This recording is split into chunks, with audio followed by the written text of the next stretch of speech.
Con su venia, Presidenta. Adelante. En Movimiento Ciudadano destacamos la importancia de que los gobiernos, tanto a nivel local como federal, tengan las herramientas necesarias para combatir y desarticular la delincuencia organizada, los hechos de corrupción por parte de los servidores públicos y los delitos que se deriven en materia de hidrocarburos, petrolíferos y petroquímicos, es decir, que a través de esta figura de extinción de dominio se permita incautar y disponer de los bienes que son producto o fueron utilizados para cometer ilícitos. Hoy, lo que planteamos en esta tribuna, que ya fue discutido por la colegisladora en materia de extinción de dominio, es un avance para combatir de manera más efectiva por el Estado mexicano los actos y hechos ilícitos e ir en contra de los altos niveles de inseguridad y sobre todo la corrupción con mayor eficacia.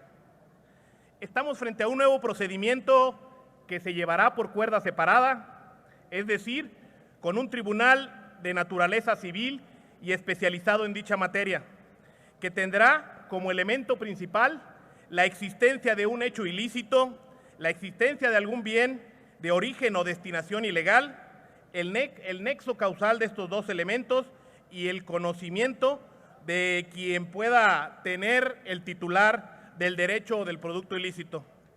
Dicho procedimiento será autónomo de la vía penal, lo que implica una diferencia con lo civil en la individualidad de la punible persecución de los bienes patrimoniales.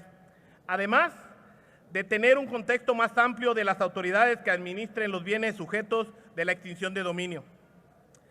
Movimiento Ciudadano reconoce las bondades y los avances de esta legislación en materia de extinción de dominio, pero además reconocemos la bondad de que las legislaciones locales puedan armonizar sus legislaciones estatales del presente dictamen que hoy se presenta.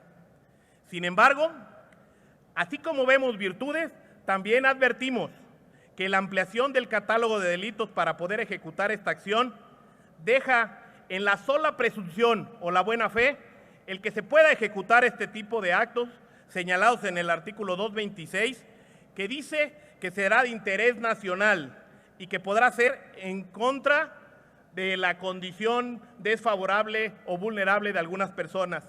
Es decir, si este dictamen, si esta ley es en contra de aquellos que tienen acumulado gran poder económico por los hechos delictuosos de corrupción, también es cierto que podrá encaminarse a la gente que tiene menos capacidad económica y menos capacidad para defenderse.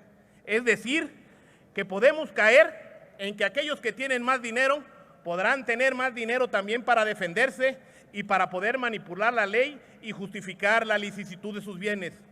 Esto podría ser un problema grave porque tendríamos entonces el que las personas que menos se puedan defender puedan perder sus bienes en estos procedimientos de extinción de dominio. También advertimos que además de lo anterior, con respecto a la retroactividad, es un tema al que debemos revisar puntualmente. Es un fenómeno que se presenta en situaciones que ya están bajo un proceso con la norma anterior y cuyos efectos jurídicos no se han consolidado hasta el momento. De tener vigencia esta nueva ley, en el caso que nos ocupa, tendremos que definir y tendremos que ir a analizar la reforma del artículo 22 constitucional para ver cómo se aplicaría la retroactividad de la ley para los casos anteriores y para los casos actuales. Concluyo y dejo sobre el análisis a mis compañeras y compañeros legisladores sobre el tema de la indemnización que pudiera surgir de aquellas acciones de extinción de dominio que no obtengan una sentencia favorable. Es decir, cuando se haga la venta anticipada de estos bienes por su condición, su naturaleza o el costo de su administración, que hayan sido liquidados antes de la sentencia, ¿qué va a pasar para la reposición de estos bienes? ¿Cómo se va a fijar el precio o el costo estimativo? ¿Cómo se va a establecer la vía del recurso que va al fondo de reserva? Y sobre todo, ¿cuál es el tiempo para la reposición de dicho bien? Dicho lo anterior, y a nombre del Grupo Parlamentario de Movimiento Ciudadano, lo decimos claramente. Estamos a favor de la ley, pero presentaremos reservas. Queremos perfeccionar esta legislación para que le sirva a México, para que le sirva a los ciudadanos, para combatir la corrupción, para combatir la delincuencia. porque nuestro compromiso en Movimiento Ciudadano está claro. Sí estamos de acuerdo en ir a la extinción de dominio, pero no queremos afectar a los grupos más vulnerables económicamente. Vamos contra los del dinero, vamos contra los que tienen capacidad de defenderse y de manipular la ley para seguirse quedando con sus bienes. ¿Es cuánto, señora presidenta?